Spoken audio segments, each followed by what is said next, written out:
Sveiki! Šiame įraše noriu pristatyti modulį pavadinimu procesų optimizavimas ir optimalus valdymas. Kasdienybėje, kūrybinėje inžinerijos veikloje, po to, kai inžinierius sukuria modelio struktūrą tam tikram praktiniam objektui, jam reikia atlikti dvi užduotis. Pirma, identifikuoti modelio parametrus, arba tai yra taip vadinamas mokymo etapas. Antra, optimizuoti modelio valdymą, arba taip vadinamas verifikavimo arba validavimo etapas, priklausomai nuo konteksto. Abi užduotys yra optimizavimo realizavimas, kurio skirtingų etapų optimalios realizacijos nebūtinai sutaps. Tik laike jis vykdomas skirtingiems dviems objektams, vienas paskui kitą. Pirmiausia, nustatant modelio parametrus yra sukuriamas taip vadinamas skaitmeninis dvynys, arba anglų kalboje digital twin. Antra, kai jau modelio parametrai.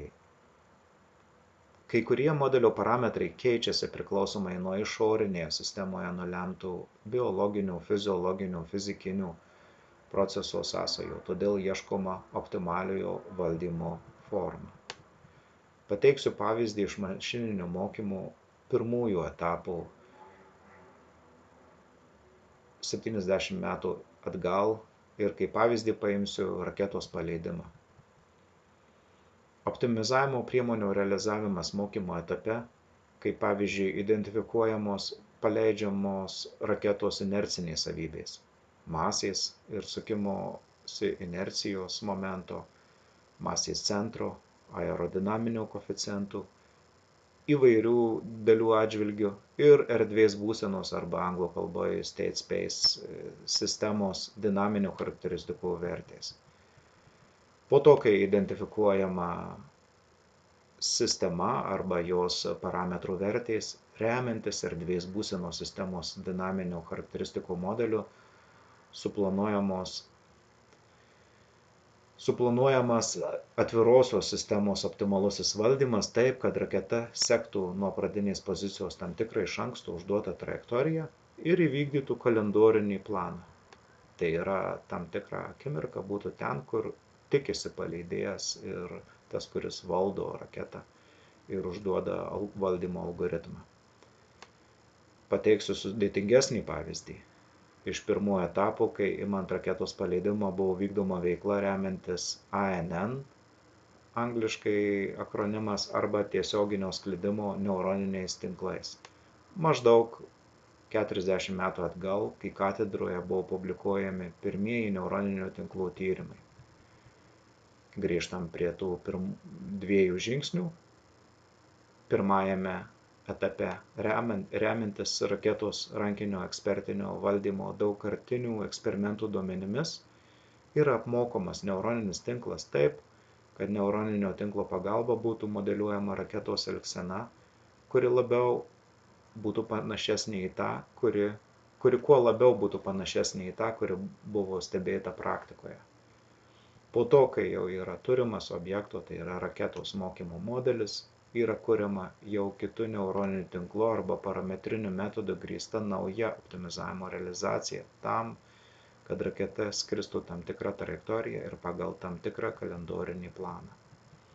Ypač noriu atkreipti dėmesį į tai, kad šitas modulis iš esmės skiriasi nuo kito modulio, kuriame jūs mokotės kurti objektų modelius.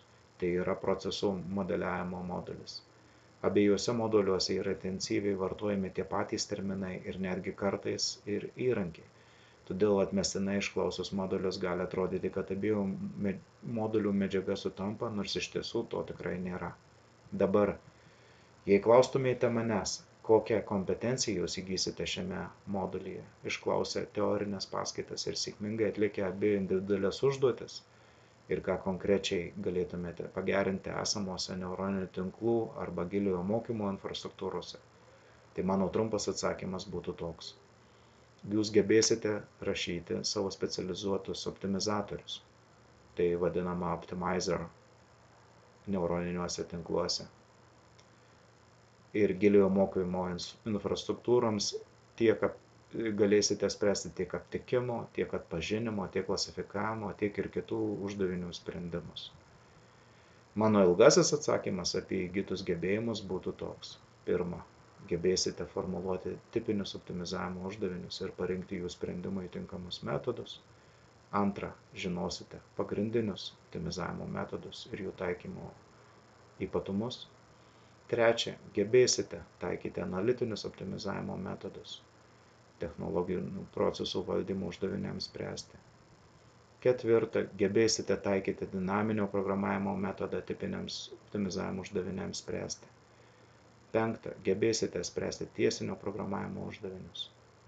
Šešta, gebėsite sudaryti iteracinio optimizavimo algoritmus ir skaičiavimų programas naudojant netiesinio programavimo atsitiktiniais paieškos metodus. Trumpai apie save.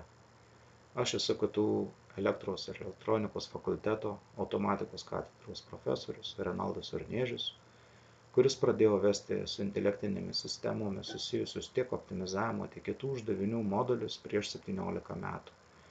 Šiuo metu jau esu modulio kuratorius, koordinuojantis dėstytojas. Šis modulis atstovauja labai svarbią technologinių procesų grandį apie pirmą, bet kokio proceso valdymo algoritmo optimizavimo uždavinių matematinį formulavimą. Antra, pagrindinius metodus naudojimus inžinerinių optimizavimo uždavinių sprendimui. Trečia, automatinio valdymo sistemų reguliatorių derinimo metodus. Tikimasi, kad klausytojai jau yra susipažinę su jiems patogia programavimo kalba ir aplinka. Nors šiame kurse yra remiamasi vis labiau populiarėjančia Python programavimo aplinka, istoriškai kurso medžiaga daugiau rėmėsi C programavimo kalbos realizacijomis, kurias labiausiai išpopuliarino MathWorks kompanijos MATLAB produktas, o tik vėliau fundamentinės realizacijos buvo perkeltos ir yra vis dar perkeliamos į Python aplinką patogesniam ir savalaikiškesniam prototipavimui. Galiu pasidžiaugti, kad vienam iš mano asmeniškai kuruojamų studentų esu rašęs rekomendaciją prieš jam sėkmingai įsidarbinant į MathWorks kompaniją. MATLAB yra jums žinomas produkto pavadinimas. Todėl galiu užtikrintai teigti, kad KTU paruošia pakankamo lygio optimizavimo metodų kūrėjus, kurie yra vertinami pasaulinio masto tarptautinėse kompanijose. Ir modulio medžiaga yra aktualėjanti atsiradus papildomiems rinkos iššūkiams, su kuriais rinkos susiduria, siekdamos apdoroti taip vadinamų didžiųjų duomenų arba big data informaciją. Kurso modulio informacija bus taip pat aktuali toliau studentams, kuriant savo baigiamojo darbo objektą, konstruojant jo mokymo modelį, maštabuojant ir adaptuojant savo modelio elgseną praktiniai sistemai ir validuojant jo elgseną užduotomis sąlygomis, kurias galimai rodys pasaulinį naujumą ir aktualumą.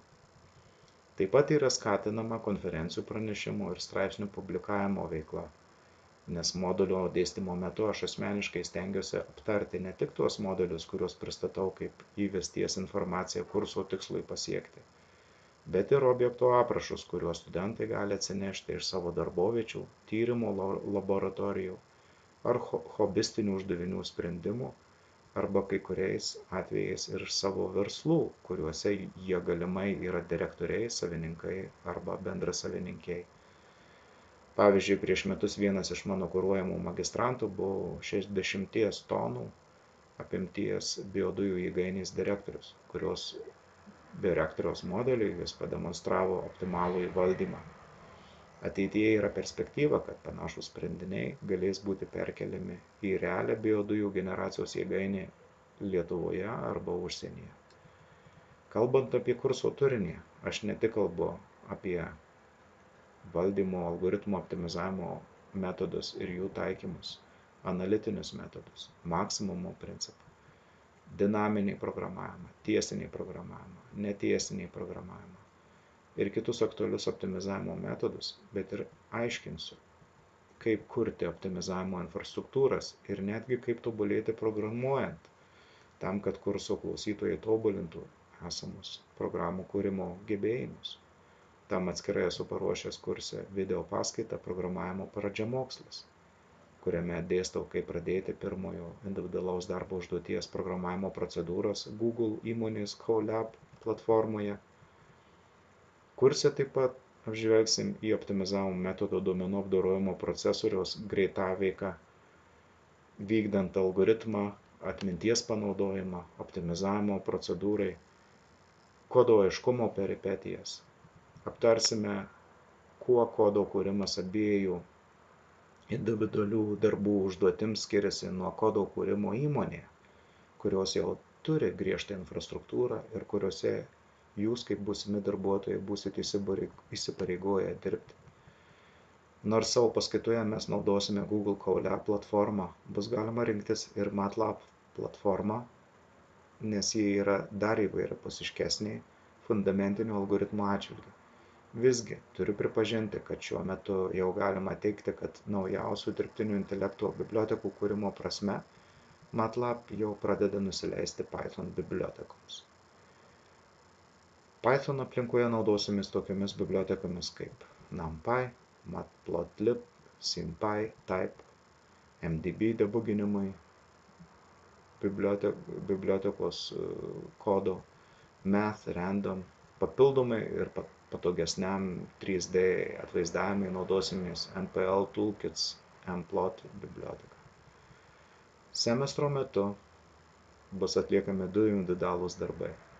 Pirmajame individualiame darbe objektas yra duotas tokio aprašo, kad būtų nedaug lokalių ekstremumų optimizavimo erdvėje, kurią mes vadiname modulyje konfigūravimo erdvė. Taip pat bus vienas aiškus globalus ekstremumas. Tikslas yra išmokti įvaldyti optimizavimo būdo realizacijų kūrimą.